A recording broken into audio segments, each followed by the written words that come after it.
Good morning student, welcome to physics class. ये video 12th Hindi medium वाले बच्चों के लिए है। और जैसा कि आप जानते हैं, आपने जो लास्ट लेक्चर था उसमें हाइड्रोजन स्पेक्ट्रम की स्टडी कर ली थी और आपने बोर के आधार पर, बोर के प्रतिरूप के आधार पर क्षयों को, यानी 6 जो डेरिवेशंस थे उनको पढ़ लिया था। अब इस चैप्टर का 2 या 3 दिन का लेक्चर और बाकी है, फिर ये चैप्टर आपका खत्म हो जाएगा, जिसमें से आज का जो हमारा टॉपिक है वो है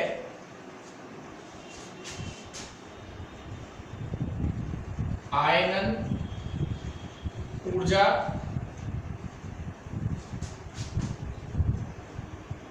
आयनन विभव उत्तेजन ऊर्जा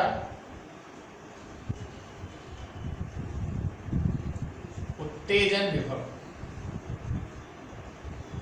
ये टॉपिक है हमारे। तो सबसे पहले बताएंगे हम आपको आयनन ऊर्जा। बहुत अच्छी तरीके से देखिएगा, आसान टॉपिक है, वैसे कोई ऐसी बात नहीं है। आयनन ऊर्जा क्या होती है? वह न्यूनतम ऊर्जा जिसे ग्रहण करके इलेक्ट्रॉन परमाणु से पृथक हो जाए, यानी किसी भी इलेक्ट्रॉन को परमाणु से बाहर निकालने के लिए जितनी ऊर्जा की आवश्यकता है वही आपकी क्या कहलाएगी? आयनन ऊर्जा। दोबारा सुनिए, वह न्यूनतम ऊर्जा जिसे ग्रहण करके इलेक्ट्रॉन नाभिक से पृथक, मतलब परमाणु से अलग हो जाए, क्या कहलाती है? वो आपकी आयनन ऊर्जा। आपको याद होगा जब हमने हाइड्रोजन परमाणु के लिए ऊर्जा स्तर बनाए थे तो उसमें लास्ट का जो बनाया था उसको हमने लिखा था आयनन ऊर्जा स्तर, है ना। तो अब जैसे इसको EI से लिखते हैं, इंग्लिश में इसको आयोनाइजेशन बोलते हैं। तो EI बराबर क्या होगा? EI बराबर होगा E इंफिनिटी माइनस E1। ये जैसे मैं आपसे कहूं हाइड्रोजन परमाणु के लिए, हाइड्रोजन परमाणु के लिए आयनन ऊर्जा,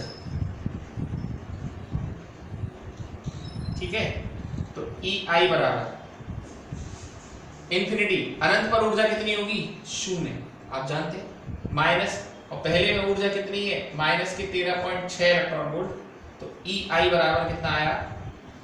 13.6 इलेक्ट्रॉन वोल्ट। यानी अगर आप हाइड्रोजन परमाणु के इलेक्ट्रॉन को, हाइड्रोजन के परमाणु को अगर आप 13.6 इलेक्ट्रॉन वोल्ट ऊर्जा दे देंगे तो वो परमाणु से पृथक हो जाएगा। तो ये उसकी आयनन ऊर्जा होगी।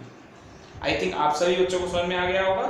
वह न्यूनतम ऊर्जा जिसे ग्रहण करके इलेक्ट्रॉन परमाणु से पृथक हो जाता है, आयनन ऊर्जा कहलाती है। इसके बाद हमारा जो टॉपिक है आयनन ऊर्जा के बाद, वो है आयनन विभव। तो आयनन विभव क्या होता है? आयनन विभव ये विभव होता है, यानी कि वह न्यूनतम विभव जिसे ग्रहण करके इलेक्ट्रॉन परमाणु से पृथक हो जाए, आयनन विभव कहलाता है। ये ऊर्जा है और ये विभव है। अगर आयनन ऊर्जा इलेक्ट्रॉन वोल्ट में हो, किसमें हो? इलेक्ट्रॉन वोल्ट में हो, तो आवेश E का भाग लगाने पर आपको आयनन विभव प्राप्त हो जाएगा। यानी VI बराबर होगा EI/E। यदि आयनन ऊर्जा इलेक्ट्रॉन वोल्ट में हो तो आवेश E का भाग लगाने पर आयनन विभव प्राप्त हो जाएगा। तो VI बराबर कितना आया? 13.6 electron volt upon E। E से E कैंसिल, 13.6 वोल्ट। तो ये आपका आयनन विभव है, ये आपका आयनन विभव है, ठीक है। तो इसके बाद अब अगला टॉपिक आपका है उत्तेजन ऊर्जा और उत्तेजन विभव। तो देखते हैं अपना टॉपिक को, आइए।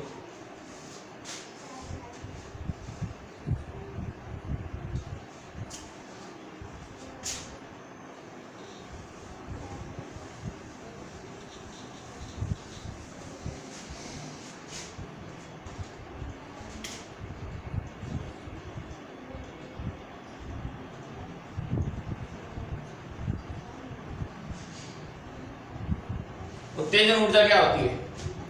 उत्तेजन ऊर्जा होती है वह न्यूनतम ऊर्जा जिसे ग्रहण करके इलेक्ट्रॉन एक ऊर्जा स्तर से दूसरे ऊर्जा स्तर में संक्रमण कर जाता है।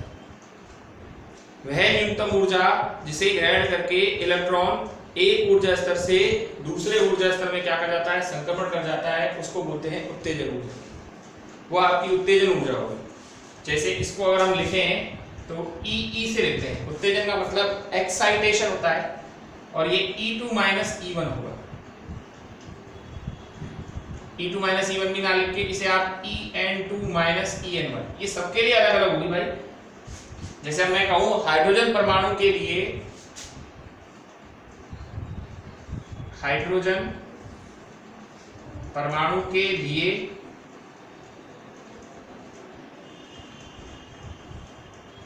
N1 बराबर 1 से N2 बराबर 2 तक के लिए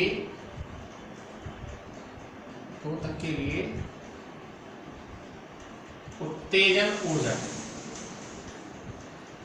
तो E बराबर EN2, दूसरे की होगी E2 माइनस EN1, E2 है माइनस के 3.4 माइनस के 13.6, तो माइनस के 3.4 प्लस के 13.6, आंसर आएगा 10.2 इलेक्ट्रॉन वोल्ट। तो अगर आप 10.2 इलेक्ट्रॉन वोल्ट किसी हाइड्रोजन परमाणु को ऊर्जा देते हैं तो उस ऊर्जा को ग्रहण करके इलेक्ट्रॉन N1 बराबर 1 से N1 बराबर मतलब दूसरे ऊर्जा स्तर में संक्रमण कर जाता है। याद रखिए, उत्तेजन ऊर्जा में इलेक्ट्रॉन परमाणु से पृथक नहीं होगा, केवल एक्साइट होगा एक ऊर्जा स्तर से दूसरे ऊर्जा स्तर में। ठीक है, अब इसी के तर्ज पर आपका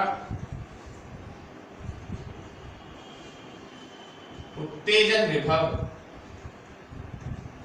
उत्तेजन विभव आपका होगा वह न्यूनतम विभव। क्या होगा आपका? वह न्यूनतम विभव जिसे ग्रहण करके इलेक्ट्रॉन एक ऊर्जा स्तर से दूसरे ऊर्जा स्तर में संक्रमण कर जाए, वो आपका उत्तेजन विभव होगा। मतलब इससे इलेक्ट्रॉन एक ऊर्जा स्तर से दूसरे ऊर्जा स्तर में चला जाएगा।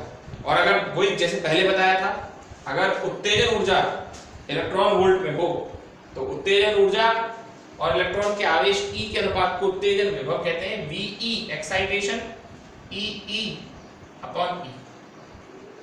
जैसे N1 बराबर 1 से N बराबर 2 में जा रहा है, तो EE कितना था आपका? 10.2 इलेक्ट्रॉन वोल्ट, और E का भाग लगा दीजिए, कैंसिल।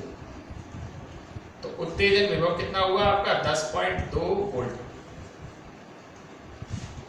तो आई थिंक आपको आयनन विभव, आयनन ऊर्जा, आयनन विभव, उत्तेजन ऊर्जा, उत्तेजन विभव समझ में आएगा। सब आपस में जुड़े हुए टॉपिक है। बस ध्यान रखिएगा, उत्तेजन में बाहर नहीं जाता है इलेक्ट्रॉन, और आयनन में इलेक्ट्रॉन बाहर निकल जाता है। इसके बाद हम आपको बताएंगे बोर मॉडल की कमियां, बहुत इंपॉर्टेंट है।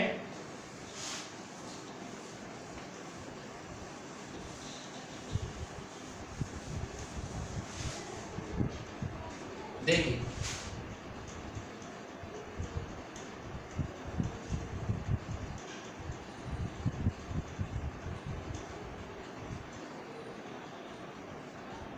बोर मॉडल की कमियां, बोर की क्या क्या कमी नहीं है बोर मॉडल की।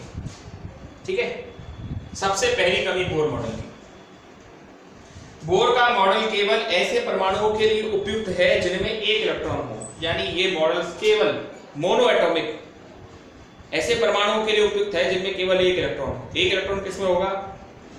हाइड्रोजन में तो है ही है, हीलियम में भी, हाइड्रोजन हीलियम में, ठीक है, हाइड्रोजन में हो सकता है, हीलियम में हो सकता है, आयनिक हीलियम जिसको अपन बोलेंगे, आयनिक लिथियम, इनके लिए उपयुक्त है। ऐसे लिख सकते हैं, हाइड्रोजन तो प्लस में लिखिएगा, हीलियम पर He प्लस लिखेंगे, और आयनिक लिथियम Li+2।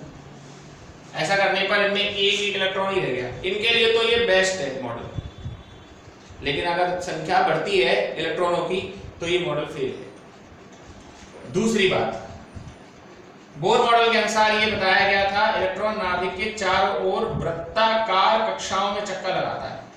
वृत्ताकार ऑर्बिट होती है, वृत्ताकार कक्षा होती है। जबकि आगे जब अगला जो मॉडल आता है सोमरफील्ड का, वो ये बताता है कि वृत्ताकार कक्षा नहीं होती है साहब। कैसी कक्षा होती है? दीर्घ वृत्ताकार, दीर्घवृत्ताकार कक्षाओं में चक्कर लगाता है। किसमें चक्कर लगाता है? दीर्घवृत्त की कक्षा में चक्कर लगाता है। अब ये दीर्घवृत्त की कक्षा में चक्कर लगाता है और दीर्घवृत्त की ही एकमात्र कंडीशन होती है वृत्त। दीर्घवृत्त की ही एकमात्र कंडीशन है वृत्त। ठीक है, तो ये बात भी बोर मॉडल में थोड़ी सी गलत थी। तीसरी बात, बोर का जो मॉडल है इसमें जो उसका सेकंड पोस्टुलेट था, यानी सेकंड जो परिकल्पना थी, क्या mvn/rn बराबर NH/2π। इसका बोर के पास कोई न्याय संगत या तर्क संगत आधार नहीं था। बोर ये बता नहीं पाया कि साहब ये mvr बराबर NH/2π क्यों होता है। ठीक है ना, तो बोर इस बात को समझाने में पहली बात तो फेल रहा, ये इस बात को भी बोर अपने इसमें बता नहीं पाया। ठीक है, अब ये फेलियर रहा। बोर के तीन परिकल्पनाएं हो गई, तीन मतलब सेकंड परिकल्पना को समझाने में यानी क्वांटम संबंध को समझाने में फेल रहा। चौथी बात, बोर के हिसाब से ये माना गया था कि नाभिक स्थिर है और इलेक्ट्रॉन उसके चारों तरफ चक्कर लगाते हैं। तो कोई भी चीज स्थिर कैसे होती है? उसने कहा था नाभिक स्थिर है, नाभिक स्थिर स्टेबल है। कोई भी चीज स्थिर तब हो सकती है जब उसका द्रव्यमान क्या हो? अनंत हो। तो उस हिसाब से तो नाभिक का द्रव्यमान क्या होना चाहिए? अनंत। लेकिन नाभिक का द्रव्यमान अनंत नहीं होता। इसका मतलब ये बात भी बोर नहीं बता पाया कि नाभिक स्टेबल है तो क्यों। पांचवी बात, सूक्ष्म संरचना। इसके बारे में मैंने आपसे पहले भी कहा था कि जितनी भी स्पेक्ट्रम रेखाएं आपने बनाई थी, तो हर एक स्पेक्ट्रम रेखा कई सारी स्पेक्ट्रम रेखा से मिलकर बनती है और उसमें विद्यमान संरचनाओं को सूक्ष्म संरचना कहते हैं। तो बोर का जो ये मॉडल है वो सूक्ष्म संरचना को भी नहीं बता पाया। और छठी बात देखिए, अगर स्पेक्ट्रमी रेखाओं को आप गुजारें, स्पेक्ट्रमी रेखाओं का विपाटन जिसको बोलते हैं, स्पेक्ट्रमी रेखा का विपाटन, अगर ये स्पेक्ट्रमी रेखा को विद्युत क्षेत्र में से होकर गुजारे, किसमें से होकर गुजारे? विद्युत क्षेत्र में से, तो ये कोई भी रेखा अगर स्पेक्ट्रमी रेखा जाती है तो वो ऐसे टूट जाती है, स्प्लिट, विभाजित हो जाती है। विद्युत क्षेत्र में अगर टूटती है, किसमें टूटती है? विद्युत क्षेत्र में, तो इसको बोलते हैं स्टार्क प्रभाव। स्टार्क प्रभाव, स्टार्क वैज्ञानिक का नाम था जिसने देखा था। और यही अगर स्पेक्ट्रमी रेखा चुंबकीय क्षेत्र में टूटती है, किसमें?